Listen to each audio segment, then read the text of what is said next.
कभी कभी सॉफ्टवेयर को ओपन करते टाइम एक एरर आती है, fail to create OpenGL content for format. तो इस एरर को दूर करने के लिए सबसे पहले जाना है आपको अपने गूगल क्रोम में, फिर आपको अपने लैपटॉप की ऑफिशियल वेबसाइट पे जाना है।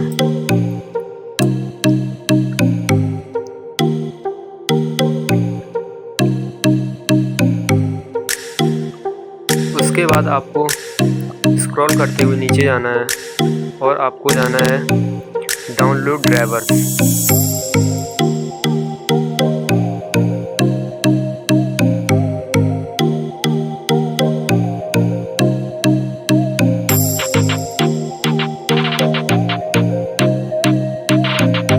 डाउनलोड ड्राइवर्स में जाने के बाद आपको अपने लैपटॉप या फिर डेस्कटॉप को चूज करना है, जैसा कि मेरा लैपटॉप। फिर उसके बाद आपको या तो अपना ऑटो डिटेक्ट करना है या फिर अपने लैपटॉप का सीरियल नंबर डालना है। तो मैं अपने लैपटॉप का सीरियल नंबर डालता हूँ।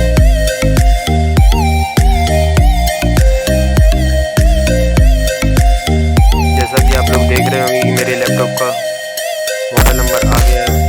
और अब हमको नीचे जाना है और सर्च कर देखना है इसमें ड्राइवर ग्राफिक्स। ड्राइवर ग्राफिक्स को डाउनलोड करना है। ये डाउनलोड हो जाएगी जैसा कि मैंने पहले डाउनलोड कर रखा है।